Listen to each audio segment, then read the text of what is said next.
नमस्कार, VCN news के हिंदी समाचारों में आपका स्वागत है। खबरों की ओर बढ़ने से पहले आइए नजर डालते हैं आज की सुर्खियों पर।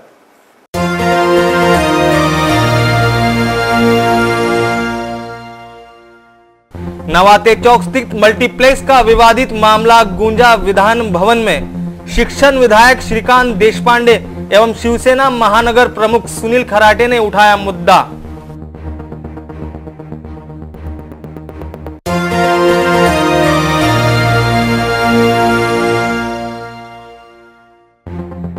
ग्राम चेसरवाड़ी स्कूल भ्रष्टाचार का मामला अभी भी अंधेरे में, अहवाल प्राप्त होने का है इंतजार, फिर होगी कार्रवाई। खंड विकास अधिकारी ने की VCN न्यूज से बातचीत।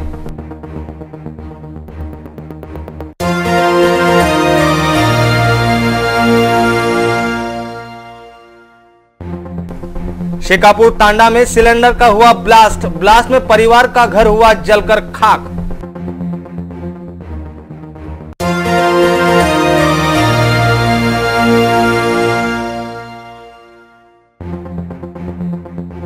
राजेंद्र कॉलोनी में लुटेरों ने किया सोने के जेवरातों पर हाथ साफ। फ्रेजरपुरा पुलिस कर रही है मामले की जांच।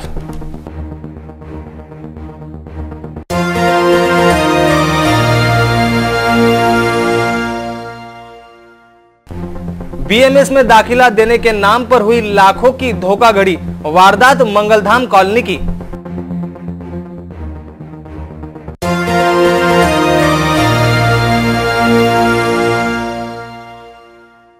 और राहड़गांव रिंग रोड पर 52 वर्षीय वृद्धा पर किया चाकू से हमला। वृद्धा का जिला सामान्य अस्पताल में चल रहा है उपचार। गाड़गे नगर पुलिस कर रही है मामले की जांच।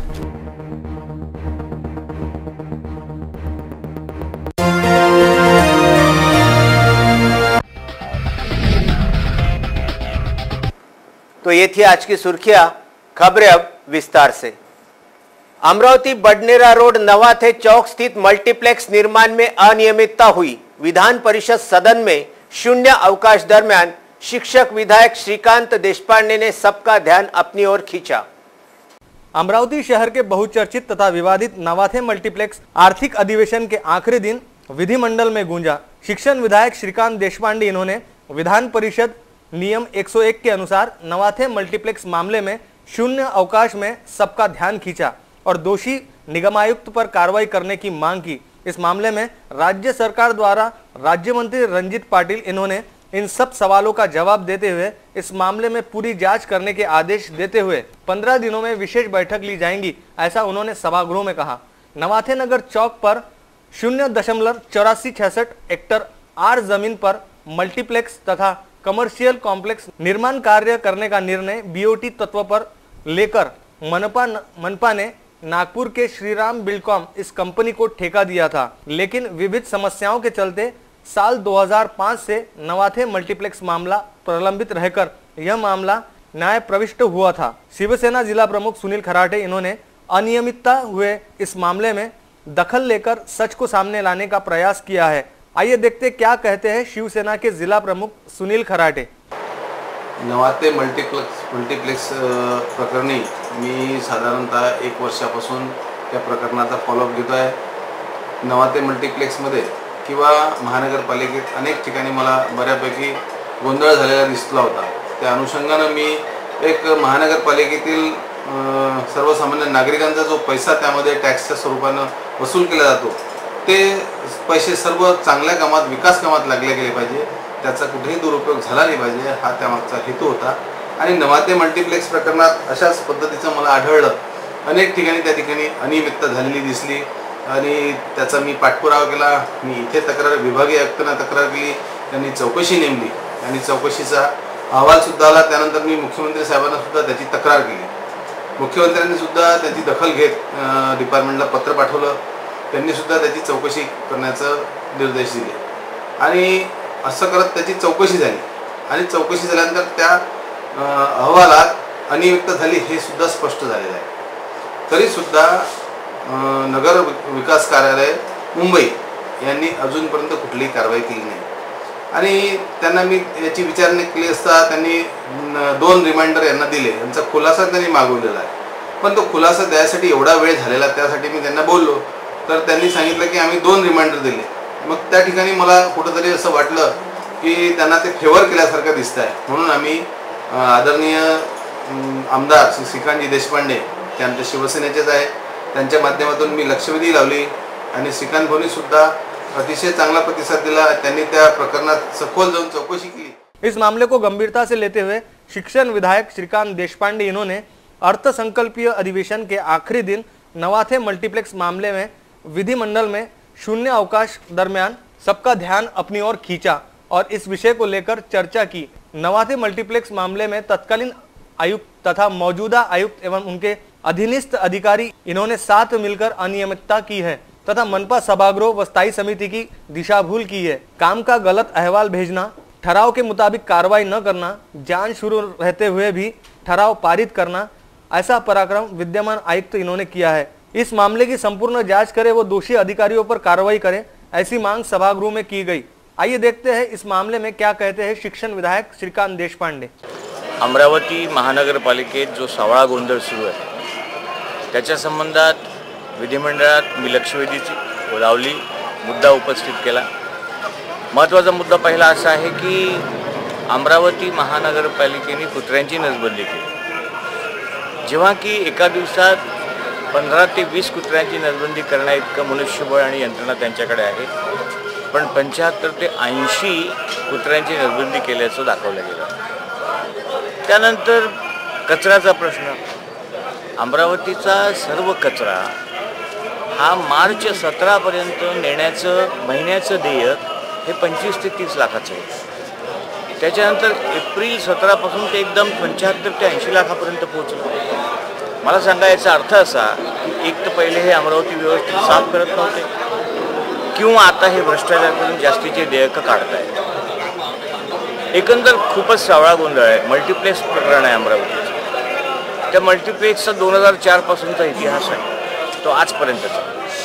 मला सांगा त्या सगळ्या प्रकरणात इतकी अनियमितता झाली आहे, ठरावांची खोडातोड झाली आहे, चुकलेले ठराव पुन्हा दुरुस्त केले आहे आणि प्रशासन म्हणजे आयुक्त या सगळ्या गोष्टींना पाठबळ देत आहेत, त्यांच्या मागे उभं राहत आहेत. हा भ्रष्ट आयुक्त आहे आणि या भ्रष्ट आयुक्ताविरुद्ध मी लक्षवेधी लावली आणि सभागृहात चर्चा घडवून आणली. आता वास्तविक पाहता अशा अधिकाऱ्यांना निलंबित तात्काळ केलं पाहिजे या मताचं मी आहे.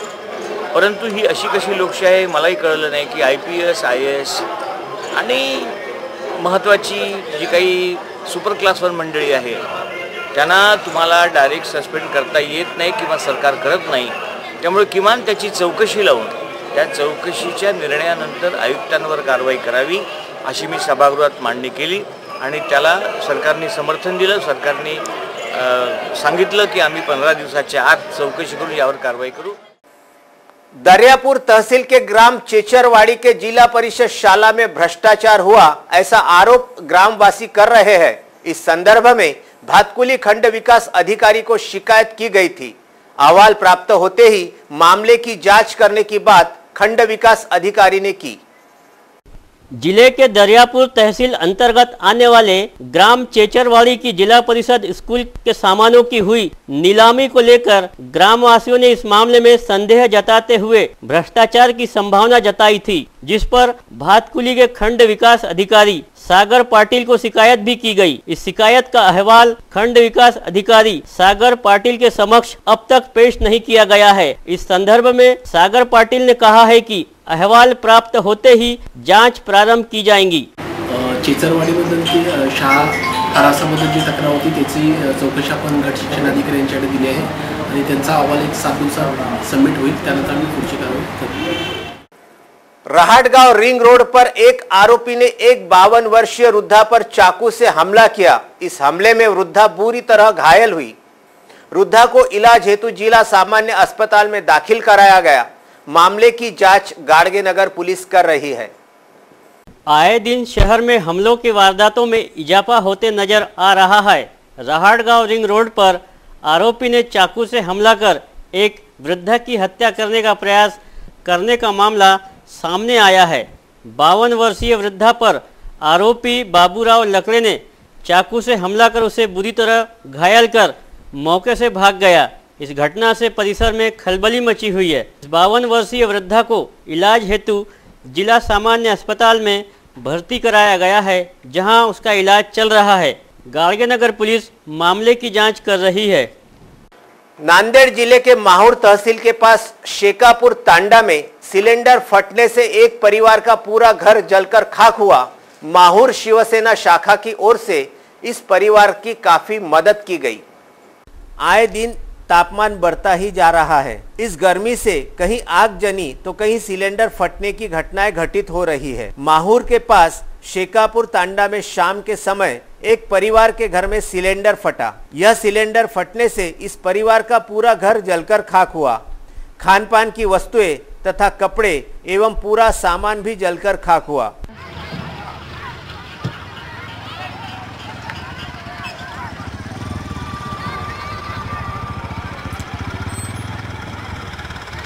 हम देखे सोता कितने फुट गए।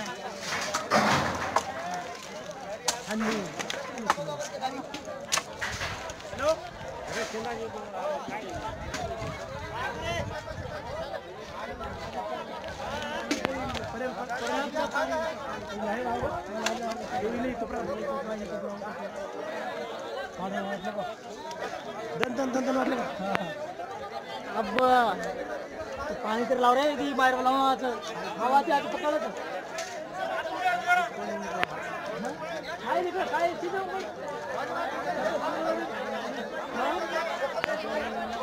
घटना की जानकारी मिलते ही माहौर शिवसेना इस परिवार की मदद के लिए आगे आई। इस गरीब परिवार को अनाज, खान पान की वस्तुएं तथा कपड़े देकर मदद की गई। इस समय शिवसेना पार्षद आशा जाधव, सुधा कपाटे, युवा सेना तालुका प्रमुख विकास कपाटे, जीतू चोले, सोनू चारभाई, अजिंक्य तळेगावकर आदि लोग उपस्थित थे। यहाँ ये भी बताना जरूरी है कि घटनास्थल पर जाने के लिए माहौर दमकल विभाग का वाहन मौका वारदात पर रवाना हो चुका था, जिसका बीच रास्ते में ही डीजल खत्म हो गया।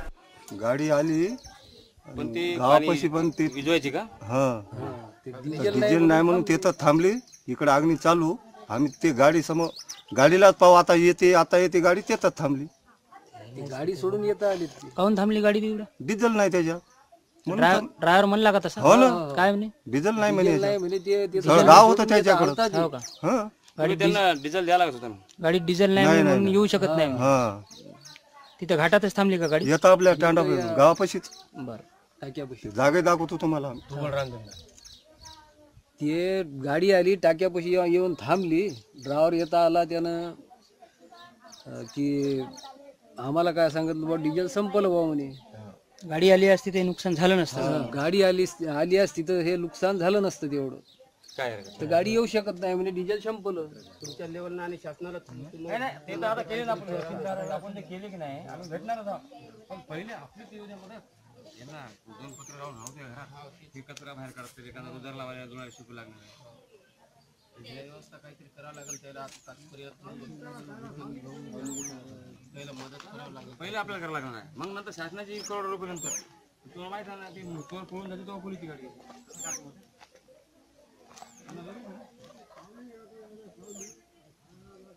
पर्यंत आली असती ना, एवढी हे घटनाच झाली नसती ना। हे पूर्ण घरातले काहीच शिल्लक राहिलं नाही, त्याचं म्हणजे जेवायचं नाही काही। म्हणजे ड्रायव्हरनं जसं सांगितलं की बा गाडीमध्ये डिझेल नाही म्हणून गाडी येऊ शकत नाही, मग वापस काय याने ढकलत नेली का गाडी? गाडी त्याने काहीतरी पर्याय व्यवस्था केली असेल, नाही तर ते आम्हाला तेवढं काही माहित नाही। आम्ही इकडेच लागलो होतो विजवायसाठी आणि गॅसचा स्फोट होते म्हणून आम्ही बाहेरच थांबलो होतो। पूर्ण आग धरली होती घरानं आणि आग धरून ते घरातले सामान कोणतेच काढू दिले नाही त्या याच्यामुळे, गॅसमुळे।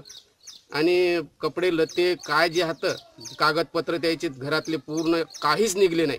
ए टू झेड पूर्ण खाक झालेला आहे। तो दूसरी ओर ये जानकारी भी सामने आई है कि इस वाहन चालक के पास भारी वाहन चलाने का लाइसेंस ही नहीं है। ऐसे में यह सवाल खड़ा हो रहा है, बगैर भारी लाइसेंस के बावजूद उपरोक्त वाहन चालक को ऐसे महत्वपूर्ण विभाग में कैसे चालक पद की जिम्मेदारी दी गई, और इस वाहन का डीजल खत्म होने की बात नगर पंचायत के लिए तमाचा बनकर सामने आई है। मराठवाड़ा के माहौर तहसील के लिए हमारे संवाददाता संजय घोगरे की ये स्पेशल रिपोर्ट। सोना पॉलिश करने के बहाने बदमाश लाखों के गहने लेकर ले उड़े। यह घटना फ्रेजरपुरा थाना अंतर्गत राजेंद्र कॉलोनी में घटी। मामले की जांच फ्रेजरपुरा पुलिस कर रही है।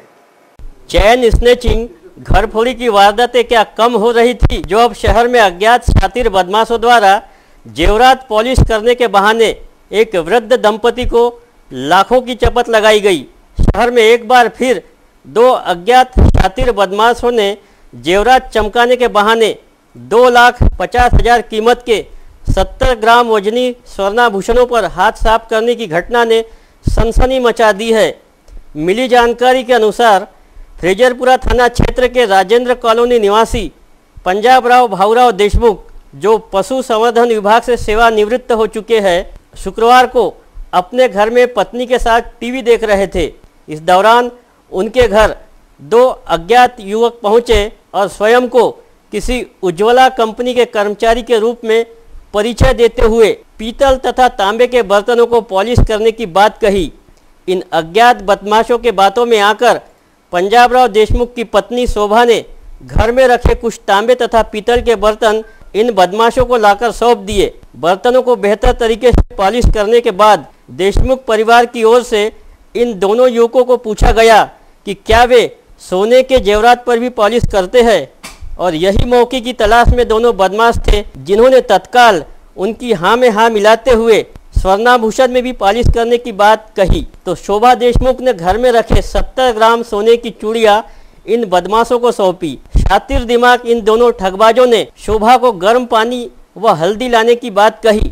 जब शोभा रसोई घर में गर्म पानी व हल्दी लाने के लिए गई और पंजाबराव भी किसी काम में लगे, तो दोनों शातिर बदमाश मौका पाकर घटनास्थल से फरार हो गए। जैसे ही शोभा देशमुख किचन से गर्म पानी और हल्दी लेकर सामने वाले कक्ष में पहुंची, तो दोनों ठगबाजों को वहां ना पाकर वह सकते में आ गई। तत्काल शोभा ने अपने पति पंजाबराव को आवाज लगाने के साथ ही शोर शराबा मचाया, लेकिन इस दौरान काफी देर हो चुकी थी। दोनों ठगबाज फरार हो चुके थे। घटना की शिकायत फ्रेजरपुरा थाने में दर्ज कराई गई है। ठगे गए सामान की कीमत 2,50,000 रुपए बताई गई है। डॉक्टर पंजाबराव रामराव देशमुख इन्होंने फ्रेजरपुरा थाने में कंप्लेन लिखवाई है कि कोई उज्ज्वला कंपनी से हम आए हैं। ऐसे रिप्रेजेंटेटिव बनकर वो लोग वहाँ चले गए और उन्होंने बताया कि हम जो बर्तन है उनको पॉलिश करके देते हैं, अगर आपका सोना भी पॉलिश करवाना है तो हम चमका के देते हैं। इस बहाने से आरोपियों ने उनके जो सोने के गहने हैं, पाटली वगैरह, वो ऑयल एसिड में डाला और उनको पता नहीं हाथ चालाकी से वहाँ से चले गए, वहाँ से भाग गए वहाँ से लेके। तो इस बारे में मेरा एक आह्वान है लोगों से कि यदि कोई भी ऐसा अनजान व्यक्ति आता है तो उनसे कोई आईडी के प्रूफ के बिना घर में प्रवेश ना दे और इमीडिएट 100 नंबर पे पुलिस के डायल करे कि ताकि पुलिस इस काम में उनकी सहायता कर सके और आरोपियों को पकड़ सके। इलेक्ट्रॉनिक मीडिया से भी हम अपील करते हैं कि ये जो मैसेज स्ट्रिप है वो लोगों से ये कुछ दिनों तक ऐसी चलती रहे लोकल चैनल पे, तो इसमें जन जागृति के लिए इसकी हमें मदद मिलेगी। BAMS में दाखिला देने के नाम पर लाखों की धोखाधड़ी की गई। यह घटना मंगलधाम कॉलोनी में घटी। मामले की जांच फ्रेजरपुरा पुलिस द्वारा की जा रही है। इन दिनों शहर में अलग अलग तरीकों से धोखाधड़ी के मामले सामने आ रहे हैं। कभी शासकीय विभाग में नौकरी लगा देने तो कभी लॉटरी लगने के नाम पर ठगबाजी की शिकायतें थानों में दर्ज होती रहती है। ऐसी ही एक घटना फ्रेजरपुरा थाने में दर्ज कराई गई है।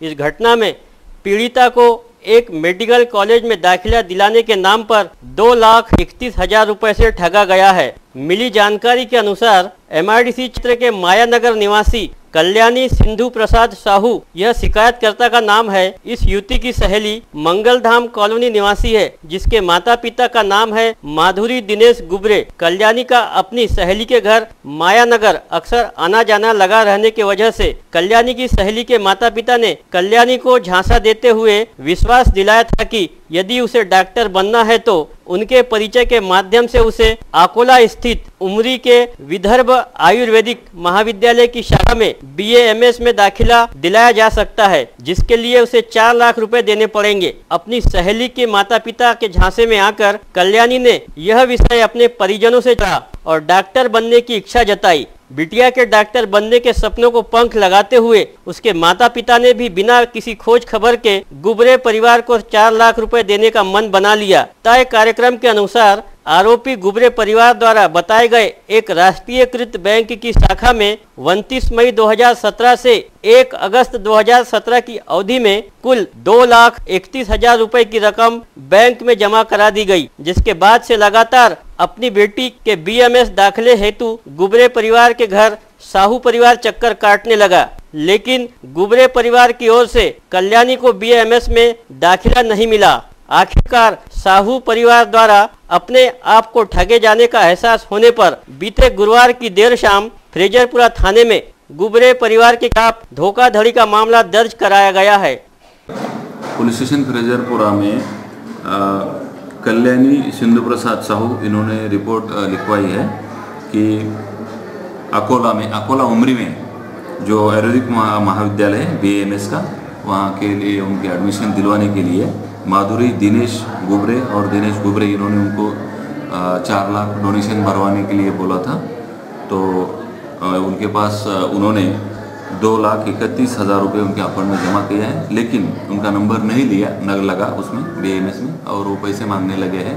तो उन्होंने पैसे अभी तक नहीं दिए और उनकी इसका 2,31,000 रुपये का गबन किया है। आगे की जांच अभी फ्रेजरपुरा पुलिस कर रही है। शिरखेड़ थाना अंतर्गत ग्राम अड़गांव में एक महिला ने आत्महत्या की। इस घटना को लेकर शुक्रवार को ब्लू टाइगर फोर्स के अध्यक्ष ने एक पत्र वार्ता में इस महिला के पति पर हत्या करने का संदेह जताया। विगत 26 मार्च 2018 को जिले के शिरखेड़ पुलिस थाना क्षेत्र अड़गांव निवासी सुशीला रूपराव बंसोड़ की मौत हो गई थी।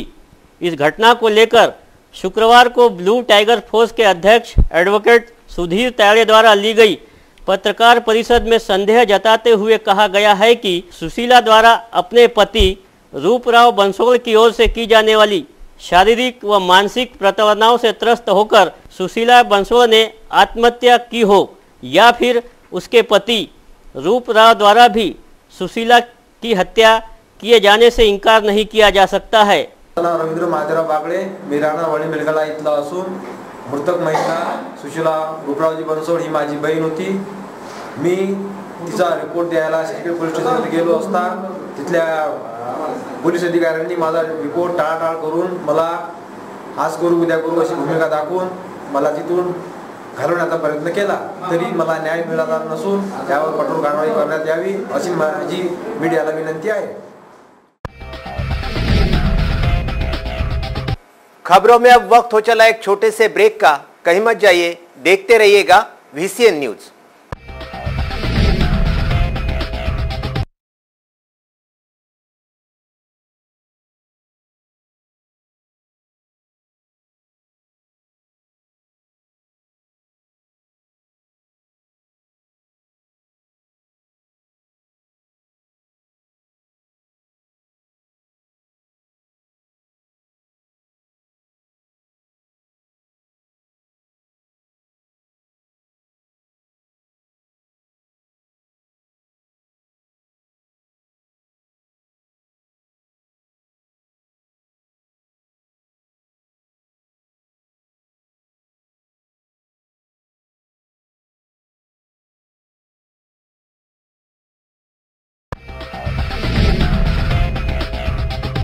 ब्रेक के बाद एक बार फिर आपका स्वागत है।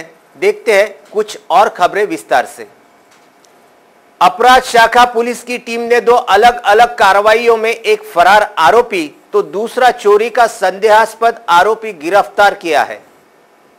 शुक्रवार को 2 अलग अलग थाना क्षेत्र से 2 बदमाशों को गिरफ्तार किया, जिसमें पहले का नाम निरंजन पंजाबराव कलस्कर बताया गया है तो दूसरे का नाम मिलिंद तायड़े है, जो शहर के कैलाश नगर का निवासी है। मिली जानकारी के अनुसार अपराध शाखा के API लक्ष्मण गवंड अपने टीम के साथ सिटी कोतवाली थाना क्षेत्र के बस स्टैंड परिसर में पेट्रोलिंग करने के दौरान उन्हें यहां निरंजन पंजाबराव कलस्कर नामक 30 वर्षीय फरार आरोपी गिरफ्तार किया, जो परिसर में घूम रहा था।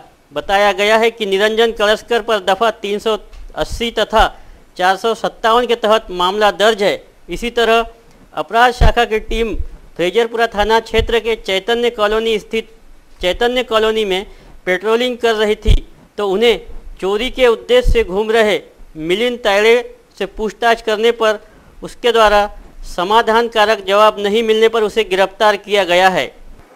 एक और मनपा की ओर से आम जनता से टैक्स वसूलने के लिए उन पर जब्ती की कार्यवाही करने की धमकी दी जा रही है, तो दूसरी ओर बड़ी संस्थाओं, शैक्षणिक संस्थाओं पर बकाया करोड़ों के कर को लेकर मनपा प्रशासन उदासीन क्यों दिखता है, ये बड़ा अहम सवाल है। विगत कुछ दिनों से मनपा अपनी अजीबोगरीब नीतियों से सुर्खियों में है। विकास की तो बात छोड़ो, बकाया संपत्ति कर का यक्ष प्रश्न कायम है। बकाया कर वसूली के लिए मनपा युद्ध स्तर पर प्रयास कर रही है। आम जनता की ओर बकाया रहने वाला कर वसूलने के लिए मनपा प्रशासन विविध हथकंडे अपना रही है। कुछ नागरिकों पर जब्ती की कार्रवाई भी की जा रही है, तो दूसरी ओर बड़ी बड़ी संस्था, शैक्षणिक संस्था की ओर बकाया लाखों के कर को लेकर मनपा प्रशासन उदासीन दिखता है। यह बड़ी ताज्जुब की बात है। बड़ी बड़ी संस्थाओं को केवल नोटिस जारी कर मनपा केवल औपचारिकता निभा रही है। तो आइए हम आपको बताते हैं मनपा की अजीबोगरीब नीति स्पष्ट करने के लिए बकाया पर्याप्त आंकड़े। विदर्भ महाविद्यालय बकाया कर्ज 31 लाख, जिलाधीश कार्यालय 57 लाख, तखतमल दीपशिखा 34 लाख, नरसम्मा कॉलेज 12 लाख, संत कंवरराम शाला 14 लाख, शासकीय तंत्र निकेतन 10 lakh, officers club 6 lakh, Shiv English school 5 lakh, Hanuman व्यायाम प्रसारक मंडल 3,80,000, संत गाडगे बाबा विद्यापीठ 1,75,000, शाही विद्यालय करीबन 1.25 लाख। मनपा आय बढ़ाने के लिए बकाया कर वसूली सबल पर्याय है, मगर यह नीति सबके लिए समान क्यों नहीं? बड़ी संस्थाएं, सरकारी कार्यालय, शिक्षण संस्था की ओर मनपा क्यों नहीं कार्रवाई करती? ये आश्चर्य की बात है। मनपा की भेदभाव नीति को लेकर अब दबी आवाज में आरोप होने लगे हैं। मनपा अंतर्गत 5 जोन में 170 मोबाइल टावर्स है, उनकी ओर करीब 1 करोड़ संपत्ति कर बकाया है। आम जनता के लिए अलग नियम और धन्ना सेठों के लिए अलग नियम मनपा ने तो नहीं बनाए, ऐसा संदेह व्यक्त किया जा रहा है। Bureau report, Visen news.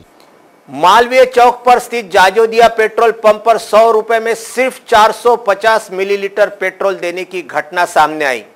Pump कर्मचारियों के पूछने पर कर्मचारियों ने ग्राहक के साथ बहसबाजी भी की। पेट्रोल के इस गोरख धंधे को बंद करने की मांग नागरिकों द्वारा की गई। दिन ब दिन पेट्रोल की कीमतें आसमान को छू रही है। इन बढ़ती कीमतों से वाहन चालकों में रोष देखा जा रहा है। और तो और कई पेट्रोल पंप पर पेट्रोल में पानी मिलाए जाने से वाहन चालकों को दिक्कतें आ रही है। शहर में कई पेट्रोल पंपों पर कम पेट्रोल देकर ग्राहकों को लूटा भी जा रहा है। ऐसी एक घटना मालवीय चौक स्थित जाजोदिया पेट्रोल पंप पर घटी। शुक्रवार की सुबह चांदनी चौक निवासी शेख शब्बीर शेख शफी ने इस पेट्रोल पंप पर अपनी दुपहिए में 100 रुपए का पेट्रोल भरा, लेकिन वाहन धारक को पेट्रोल कम मिलने का शक हुआ। वाहन धारक ने पास में रखी बोतल में अपनी गाड़ी से पेट्रोल निकाला, तब पेट्रोल सिर्फ 450 मिली ही निकला। वैसे तो 100 रुपए में 1.25 लीटर पेट्रोल निकलना चाहिए था, लेकिन निकला सिर्फ 450 मिली। कम पेट्रोल निकलने पर शेख शब्बीर शेख शफी ने पंप पर तैनात कर्मचारियों को इसकी जानकारी दी, मगर पेट्रोल पंप कर्मचारी अपनी गलती मानने के बजाय इस वाहन धारक से ही बहसबाजी करने लगे। इस घटना से तंग आकर शेख शब्बीर शेख शफी ने बताया, वही प्रॉब्लम जो आपको बताया मैंने 100 रुपये का पेट्रोल डाला था इसके अंदर, और फिर बाद में ये बंदा बोलता है मुझको कि मैंने 100 रुपये का पेट्रोल दिया। 100 अब बाद में चेक कर रहे तो 400 ml आ रहा।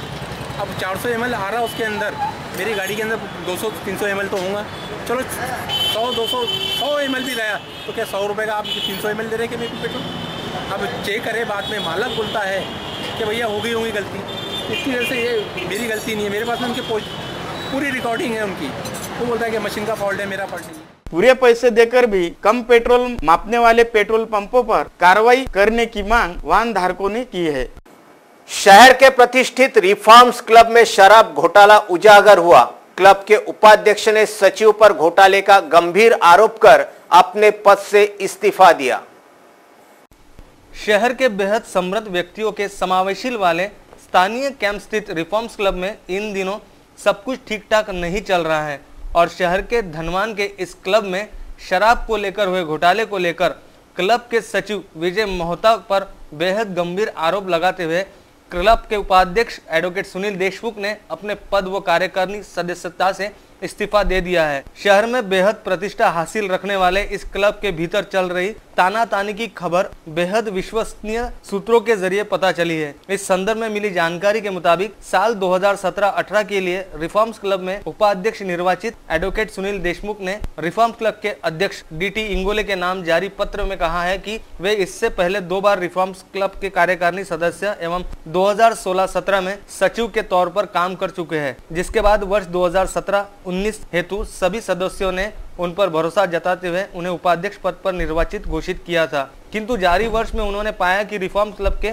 प्रशासकीय कामकाज कुछ विशिष्ट लोग अपनी मनमानी कर रहे हैं, जो एक तरह से अक्षम्य अपराध है, जिसके चलते वे अपने पद से इस्तीफा दे रहे हैं। रिफॉर्म्स क्लब के अध्यक्ष डीटी इंगोले व सचिव विजय मोहता के नाम जारी अपने इस्तीफे पत्र में एडवोकेट सुनील देशमुख ने कहा है कि क्लब के सचिव विजय मोहता द्वारा विगत 1 वर्ष के दौरान जो कुछ आर्थिक गड़बड़ियां की गई तथा पैसों का उपहार किया गया, वह सब उन्होंने कार्यकारिणी की सभा में कबूल किया। बावजूद इसके कार्यकारिणी द्वारा मोहता के खिलाफ कोई ठोस कार्रवाई नहीं की गई, जिससे उत्साहित होकर सचिव मोहता ने उनके खिलाफ बेसिर पैर के आरोप लगाना शुरू कर दिए और इन आरोपों में कोई तथ्य नहीं रहने की बात पता रहने के बावजूद अध्यक्ष डीटी इंगोले ने आम सभा में कोई स्पष्टीकरण न देते हुए चुप्पी साध रखी है। ऐसे में इस तरह के सचिव व अध्यक्ष के साथ और 1 वर्ष तक उपाध्यक्ष के रूप में काम करना खतरनाक हो सकता है तथा भविष्य में भी आर्थिक गड़बड़ियां की पुनरावृत्ति होने की संभावना रहने की वजह से सभी कार्यकारिणी सदस्य तकलीफ में आ सकते हैं। अंत वे अपने पद से इस्तीफा दे रहे हैं।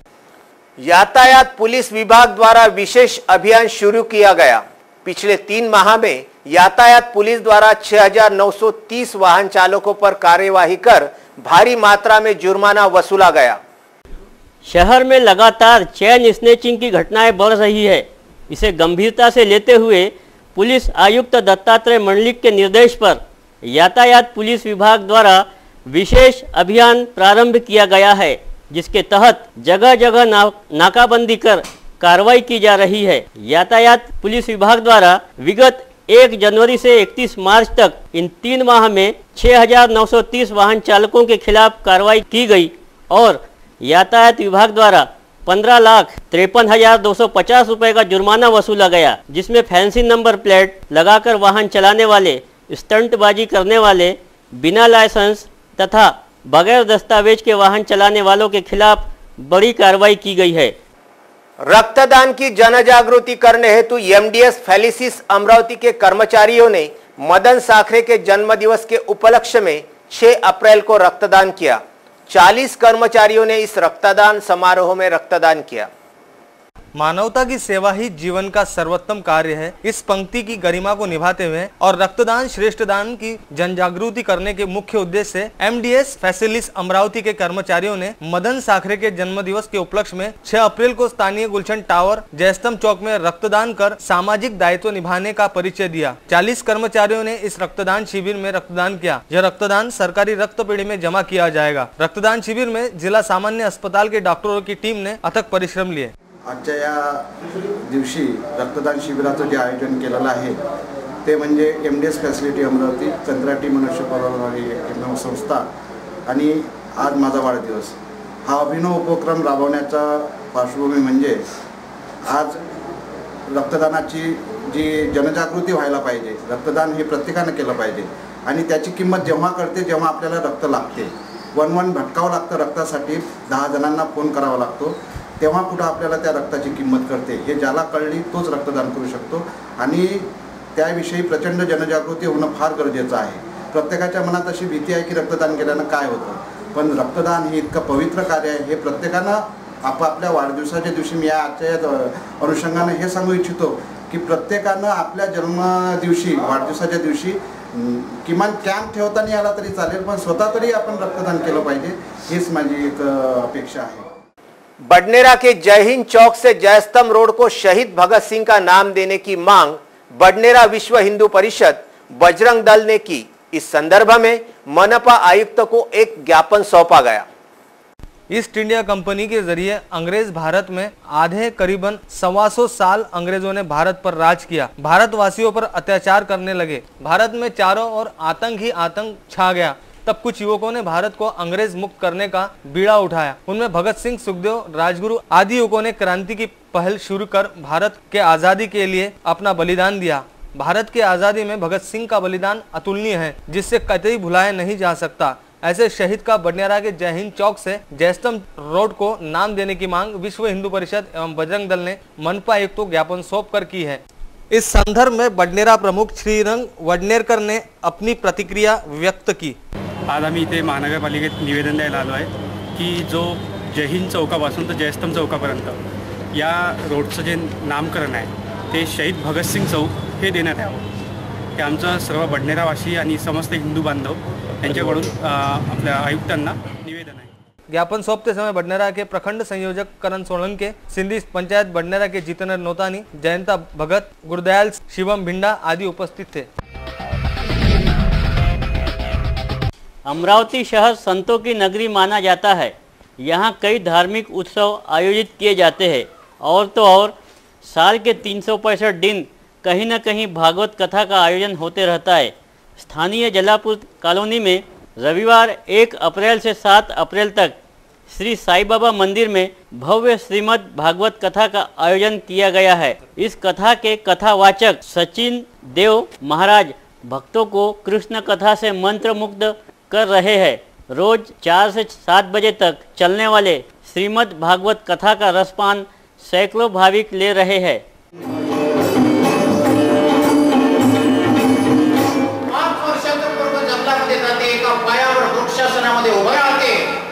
निश्चयात्मक निर्धारात्मक भक्ती कशी करावी याच्यासाठी नेहमी प्रवचनकार कीर्तनकार ध्रुवाचं उदाहरण देतात। निश्चयाचे बळ आणि मग तुका म्हणे त्याची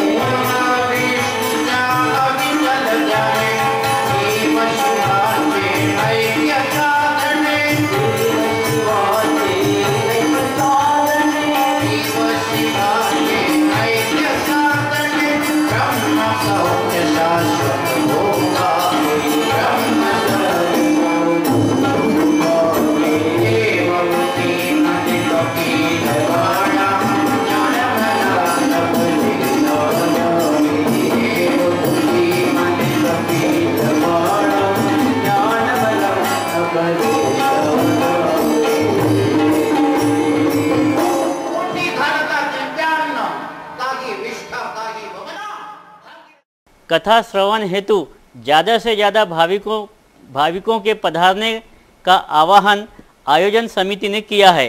आमचं जलपूर्ती कॉलोनी VME रोड अमरावती आम्ही इथे 1983 पासून वसन केलेलं आहे। आमच्या इथे मंडळाला कमीत कमी 26 वर्ष पूर्ण झालेले आहे। आमचे लहान बाळ गोपाळ त्यांनी अतिक परिश्रमानं हे एक साईबाबाचं मंदिर कम से कम 1992 पासून सुरुवात केली आहे। एक छोटासा दगड उभारून या मैदानामध्ये एक छोटासा दगड उभारून त्याची सुरुवात केली ते 2006 पर्यंत त्यांनी पूर्ण केली। आज या मंदिराचं अस्तित्व तुम्हाला दिसत आहे। या मंदिरामध्ये आमच्या मंडळाचे सर्व कार्यकर्ते एकूण टोटल 269 मुलं आणि लहान मुलं मुली आहेत। त्यांचं संगोपन आम्ही गणेश चतुर्थीच्या निमित्त मंडळ स्थापन आहे। मुलांना डायस कसं तयार करायचं, मुलांना कसं त्यांचं संगोपन करायचं, त्यांचा कलागुणाचा वाव कसा त्यांना मिळावा याकरता आम्ही आमचं हे मंडळ आम्ही स्थापन केलेलं आहे। आणि ह्या मंडळाचं ह्या सर्व मुलांचं श्रेय आपल्या आईवडिलांना किंवा आपल्या नातेवाईकांना किंवा आपल्या ज्येष्ठ मंडळींना किंवा आजी आजोबांना कसं मिळावं त्यानिमित्त इथे आम्ही हे मंदिर उभारलेलं आहे। ह्या मंदिराचं सर्वस्वीपणा आम्ही आमच्या मंडळाच्या मुलांना देतो आहे, त्यांचे आम्ही धन्यवाद मानतो आहे। आणि या सर्वांचं परिसरातील सर्व लोकांना याचा फायदा व्हावा म्हणून आम्ही आजचा हा प्रोग्राम आम्ही भागवत प्रवचन आम्ही साजरा करीत आहे। हिंदी समाचारों में आज के लिए बस इतना ही। विदर्भ से जुड़ी तमाम जानकारी जानने के लिए देखते रहिए विदर्भ का सर्वश्रेष्ठ चैनल VCN न्यूज। नमस्कार।